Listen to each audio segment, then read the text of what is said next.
Welcome to Business Over Brew. I'm your host, Nick Darr. Pleased to be joined in another episode here. Bob Stewart with Get Lit 365. Bob, thanks for coming on the show. Oh, no problem. Glad to be here. Tell us just a little bit about the business and how it got started and where we are today, because you're a relatively newbie to this business anyway. I am. Might scoot that just a little bit towards you there. The business is only a year old. Came out of nowhere. I'm a benefits consultant by trade, and happened to go to Jack Daniel's distillery down in Lynchburg, Tennessee, and took a tour. And when we stepped out in the parking lot, they had this great smell, this great fragrance. And I'm like, wow, that's incredible. I wonder if that could be reproduced and sold in either candles or melted wax or oils or whatever. And went in and talked to the manager, and she said, oh, I could sell that all day, every day. Right. So we went to a couple more distilleries, and it was exactly the same story. So I spent last summer developing that fragrance. And we think we've done a pretty good job, because all my friends who drink Tennessee whiskey and Kentucky bourbon think we have.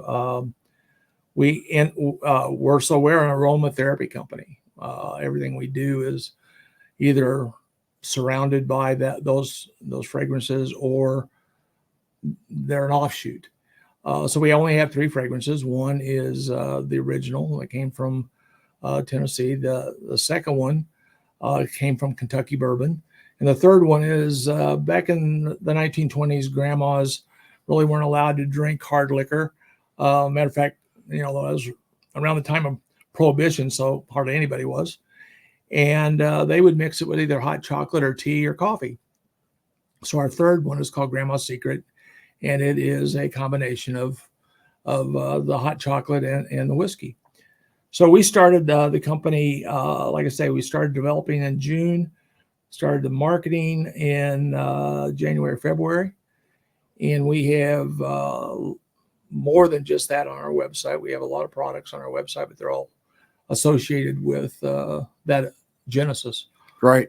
We're going to talk a lot more about the business and where it's at. But what were you doing? What have you done leading up to that? Well, strange and totally not related at all. I've been a benefits consultant for 40 years. So I've worked for some of the biggest HMOs and PPOs in the country. And I've had my own consulting company for almost 40 years. And so I had no chemistry background, nothing related at all. So it was really starting from square one. I'm active with that company. We have a few larger accounts we take good care of, and I'm supposed to be retired, but I'm not. And it's been fun. I've never sold a tangible product in my life.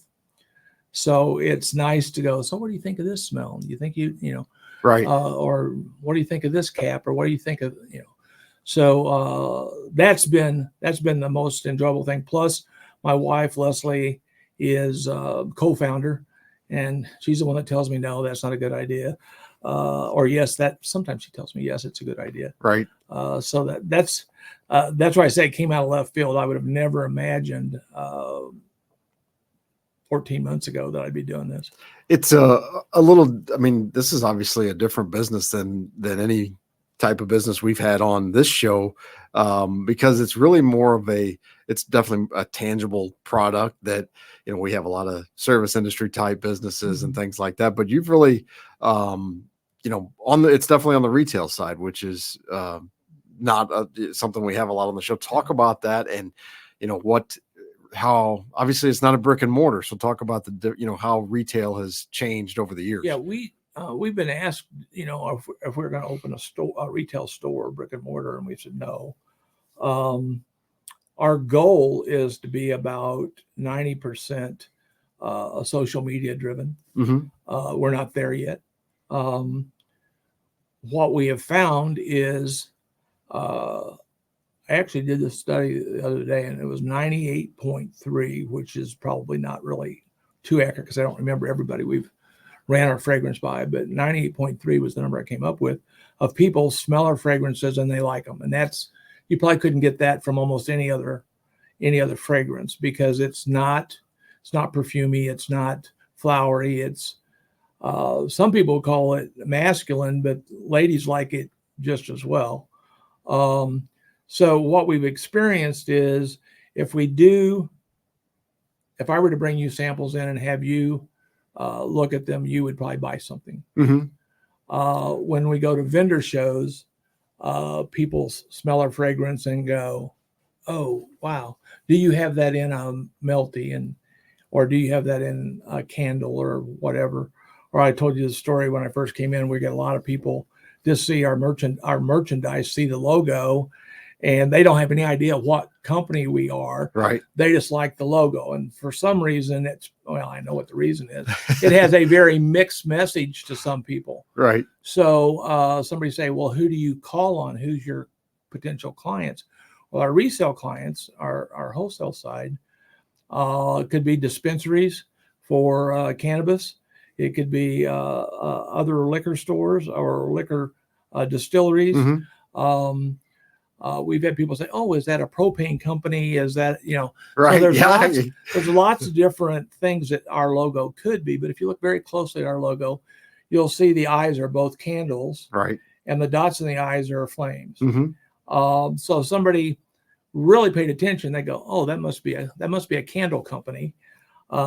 We don't want to be known as that, because we think we're an aromatherapy company. We don't really think of ourselves as being a candle company, because candles may be way down the list of what we end up selling. Right. Melted wax products are huge right now. One big retailer in that market. But there's a lot of little mom and pop shops as well. And you mentioned you don't want to be known as a candle company. We've got a picture up of just talk about what that is on the screen that we've got up there from your website. The industry name for that is a diffuser. We call them arrow fusers on our site. That particular product, and we have three versions of that. That one is very inexpensive, and as you can see, that person has their finger right in the flame, and that's because that flame is just water vapor with LED lights in it. But if it was sitting if it was sitting between you and me, you would swear that it was flames, because the first time I saw the prototype of that, I ran my hand through it and I went, "Wow, that's safe, and it's cool, and it's visually pleasing." Yeah. So we have that one, and we have one that has 6 different colors. I tell people I grew up in the 70s. So I grew up with lava lamps. Right. Yeah. And that the one with the 6 colors that could be the lava lamp of 2024. It is exactly that. Yeah. The teenage girls especially really like it. Then we have one that I didn't even know that it was out there until I started researching them. It's not a prototype now. We have it in stock. It actually has a Bluetooth speaker and an alarm clock. So you can put that on your bedside. And really all that is you put water in the base, and you put whatever oils that you want in there for your fragrance. We hope you choose one of ours. Right, sure. But we also know that there's lots of other fragrances out there that people really like to go to sleep with. So that one, we just hit the market with that. We just hit the market with that, and we just hit the market with a little, it's called an arc lighter. I don't know, you've probably seen them, but it's a flameless lighter that you can light candles or cigarettes or whatever with. Right. And so we've expanded into that still get lit concept, but that is visually the most attractive when we're at a vendor show, because people will stop and go, "What is that?" Right. Yeah, that is very cool. And where can they pick those up? We hope they ask that question. Right. Of course, felt like you were leading me there. Well, if you're at a vendor fair, hopefully we didn't run out, and we have a supply there, and that's we don't want to spend our lives at vendor fairs. Right. We totally enjoy that. My wife is very, very much into the concept of the vendor fairs, but we don't want to be at vendor fairs every weekend. Right. But we know that hands-on is easier than selling online, because online people can't smell it, they Right. can't feel it. They may have a hard time at visualizing it. Mm-hmm. People that I know who drink whiskey and bourbon expect it to smell like the finished product, and it does not. Right. If you ask me what it smells like, it smells more like homemade bread that's very yeasty, and just a whiff of whiskey over the top. And most people don't even pick up that it's whiskey. They just know that it's something that doesn't smell like grandma's homemade bread quite. Right. But if somebody likes the homemade bread smell, or they're really into buying home baked goods, fragrances when they buy, they're going to love our product.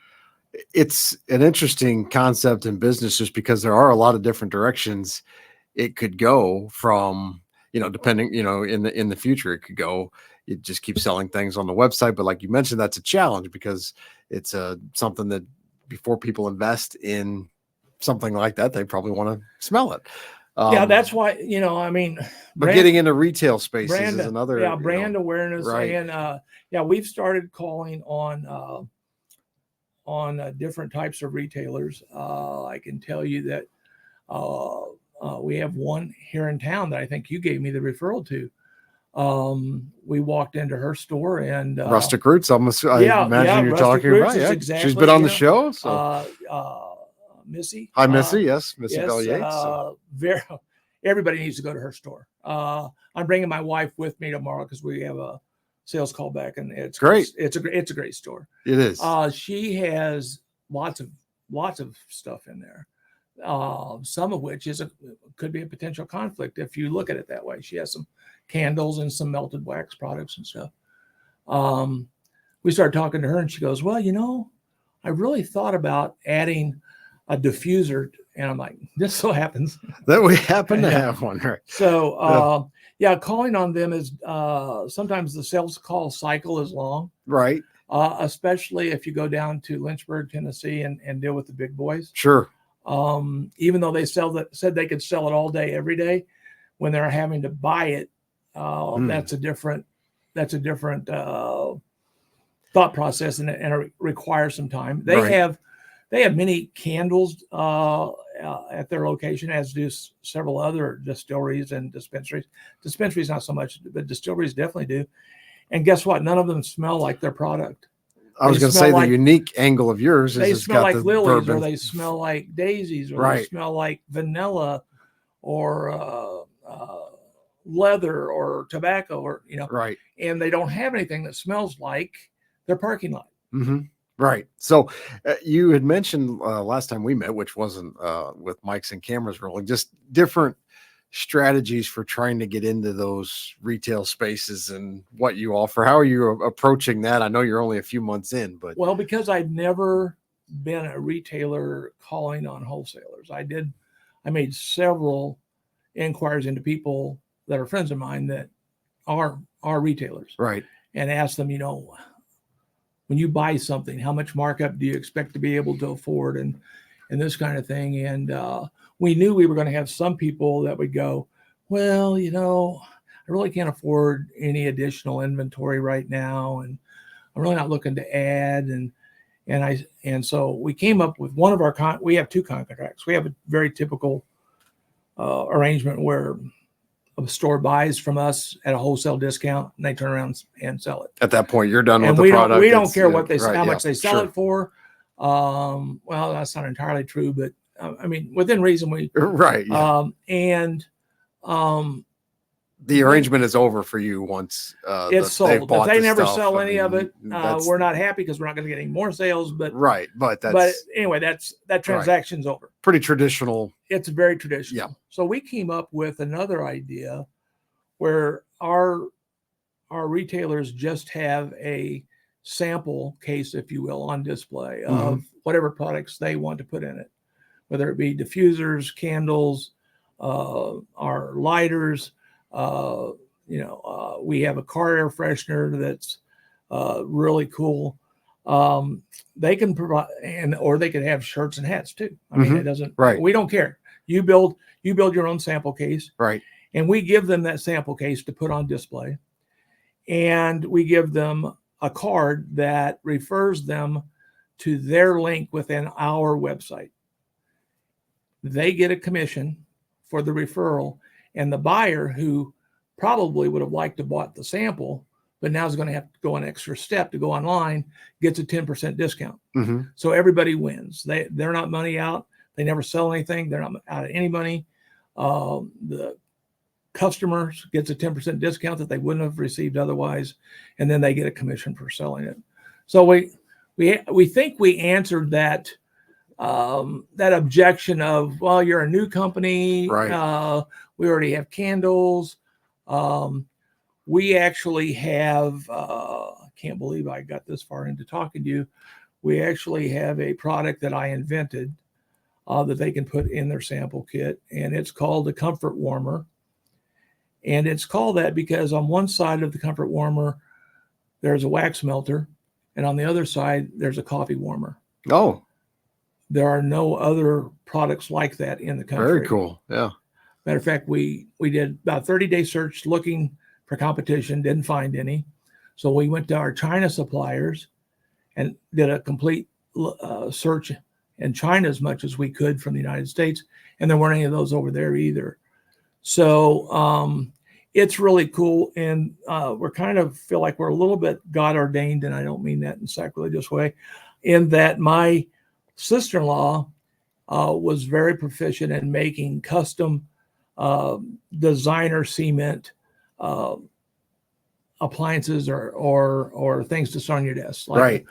a pencil holder, a toothbrush holder, a candlestick, or whatever. Very, very good at it. She taught my wife how to do it. So all of those products are hand poured and handmade in the United States. All of our candles are hand poured and handmade in the United States.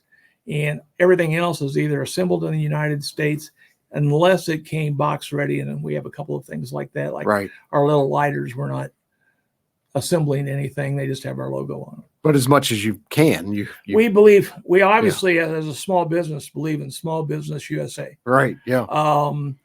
What we found out, especially in things like my hat, did not want to buy anything overseas till we found out if we bought in the United States, what we were buying in the United States came from overseas. So what? Because the textile industry is now almost entirely outside the country. Right. So again, big believer in buying American, but if it's not available, you just have to do what's available. The product that you mentioned that you come up with, the coffee warmer, is that something that you will entertain or pursue getting a patent on? Or interesting question regarding patents. I had no idea. It's expensive enough just to trademark, and right as we sit here today, our trademark is being has been submitted. So Get Lit will be trademarked, and nobody can steal that from us. But the patent process is 20,000 plus. So I went to a couple of patent attorneys. They were very appreciative of all the work I did, but they said, we're not sure that we'll be able to get it through the patent process for this reason. You took an existing product, a wax melting product, right? Which the folks up in Boise, Idaho have that market well in check. And then you took a beverage warmer, a coffee warmer, that there's hundreds, if not thousands of those on the market, and you just combine two existing products into one. I said, yeah, why isn't that patentable? Well, we're not sure. We think we might run up against that, and we don't want you spending a lot of money if we're not really comfortable that we're going to get it patented. So could that happen down the road? Absolutely. Probably the big guys that market to your, almost said Kmart, boy, without it aged me. Market to Walmart and Target and Macy's and companies like that. They're not going to deal with hand poured anything. Sure, right. And I really investigated having them made out of acrylic and in a factory and all that, and I decided that's not who we are. We have a pride in the fact that they're handmade, and you can't get two alike. So if I sell you one, we have 5 different color schemes, but if I sell you one that is white marble, for example, and you go, my mother-in-law loves the one that I got for my wife. Right. I want one just like it. You'll have to give her that one. That's the answer. If she really wants that one, right. Give her that one, and I'll give you one, same color scheme, but it's going to be different. A little bit different, right? Yeah, and people like that. Yeah, that's cool. When I say truly the unique gift, it's going to be the unique gift. Now, one thing, everybody that listens to this, if they have a hard time buying for somebody, especially if they work in an office, right? This is something they can buy and know that no one else has given them that, or they haven't bought it for themselves unless they live locally. So I think that's cool. Yeah. Right. Because every time I buy something for my sisters or my aunts and uncles and people in the family, they don't need anything. They bought everything they want for themselves. This is a way to go. Well, and as somebody who's been married almost 23 years, it becomes a struggle to what do you get, or we don't really need to get anything. Yeah, I mean, something like this, you could give as a gift. You could get them some of our fragrances. If that they have some fragrances they really like, you could buy them elsewhere. Maybe put a rose with it, right? And you've got something that I can't believe this is so cool. Yeah. So we have white marble. We have Stormy. I'm not going to get them all right. So we have Stormy Day. We have, gosh, I'm going to go blank, and then this is embarrassing. Well, let's just drive them to the website. We have the Evergreen. We have Evergreen. We have a Ray of Sunshine, and I am just totally Sonoma. So we have something that fits in almost any decor. Like I say, it's great on an office desk, but it's also equally good on a nightstand or on an end table. Right. I mean, if you're a type of person that sits up and reads, it's perfect. Yeah. Just a few minutes left. I just want to talk about some of your daily habits. Early riser? I am not. I am one of these people that I get up when I get up, unless I have appointments. Now, that's becoming more and more frequent. So more and more, I am getting up early. But I am a person that wakes up at 2:00 in the morning with an idea. And so I have to get up at 2:00 and write down my idea. And then when I read it the next morning, go, oh, yeah, it wasn't a bad idea. That's pretty horrible. Yeah. Right. Yeah. I mean, the comfort warmers, that was a 2:00 in the morning thing out of nowhere. These are the aero fusers. That was 2:00 in the morning idea. So that disrupts my sleep, but it's also very productive. Right. What's been the most pleasant surprise about starting this business? I think that I was actually able to do it. That you've got a real legit. Because I started out buying different fragrances of candles, thinking that, okay, I take a chunk of this candle and a chunk of that candle, I melt it down and create a new candle. And well, that was just a stupid idea, but it's the only idea I had at the time.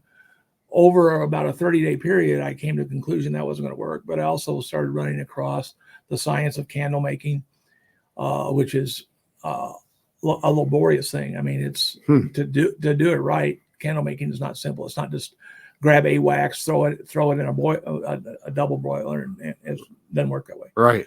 So the fact that we were actually at the original distillery with our friends who lived 2 doors down, and he knew I was working on it. And he's a big bourbon and whiskey collector. I mean, he's got walls of it.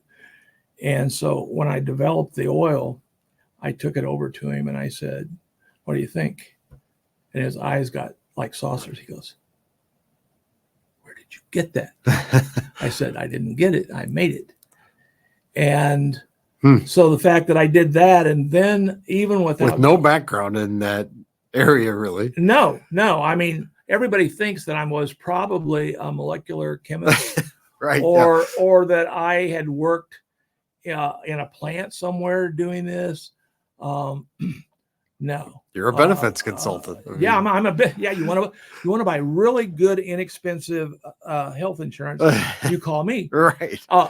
By the way, no. That's what my 888. Yeah, that was my history, and so I guess the thing I'm the proudest about or happiest about is just the fact that I was able to accomplish it. And if we never make more than just getting our inventory sold and getting all of our money back and make a little, will have been enjoyable. It'll be disappointing in the fact that I think it has much greater potential. So I think that answers that question pretty well. It's just the fact that we were able to do it. And I'll give my son a little shout out. Like I told you earlier, he's an electrician, so he has no background in marketing or sales. So we had a little powwow session before the company really got off the ground. Most of it was family, but we had a few friends there. I said, well, I have the names of the 3 fragrances that I want to market. You know, Grandpa's still the one, and Grandma's Secret. Mm-hmm. That's our 3 fragrances, but I don't have a company name and it needs to be catchy. So we sat and he was making jokes and throwing out things that I can't even say on air. I mean, they were just stupid things. And so we told him he was off the marketing team. So he just sat there for about a half an hour listening to everybody else. And all of a sudden he goes, how about Get Lit? And I mean, you could have heard a pin drop. Everybody turned and looked at him like, what? That's it. Right. And so we've been very, very fortunate that popped up in his brain, because I don't know that I would have ever thought of it. Mm-hmm. And then I do have a pretty good background of not doing graphic design, but coming up with the ideas of graphic design, because I've owned 4 companies. So we've had to come up with that for 4 companies. And so I developed the logo. And so it's a combination of his name and my logo that has become so popular with our wearables. I mean, we have this cap, which is a golf cap. We have a baseball cap. But for the ladies, the one that's selling, we have a ripped version, the old vintage, looks like it's worn. And then it's Swarovski crystals for our logo. Very cool. And so it's got the bling and the tattered look. And that we're not really sure that we won't end up selling our brand more than our products. Right. I know that sounds weird. I'll be disappointed because I think our products have all sorts of merit. But, you know, we talked earlier, you know, you can't cash goodwill. You can't pay your bills with goodwill or people liking it. You got to have something that sells. And so if we can sell 1,000 caps in a month, that's fine. Right. You know. Well, it's a great local business story, and I think it's going to be very successful in the future in one way, shape, or form. I know getlit365.com, I believe, is the correct web address to go to. You have it. All right, and that's GITLIT. That is very important, because there's a company out there that sells different candles, and they're like an $8 8-ounce candle that sells at Tractor Supply. Not our competition. Right. You know, we're more of a designer boutique fragrance, and certainly because we're hand poured and everything's done in the United States, we couldn't be selling candles and making any profit if they were selling for $8 at Tractor Supply. Right. Sure. Last question. One thing that you'd like people to know about the business. Well, again, I think we're very, very proud of being local, being American product, trying our best not to get too many things in our friends in China's marketplace. Right. And just the fact that we did it from the ground up, we didn't play off of anybody else's products per se. My entire family has bought into it. Mm-hmm. And they're a lot involved, I know. Well, they're not involved. They're not involved too much, other than the fact that they're just very, very supportive. And I don't know that would always happen. Right. You know, oh, Dad's got another idea. You know, it hasn't been that at all. And they have been very, buying it for people in their office. My daughter-in-law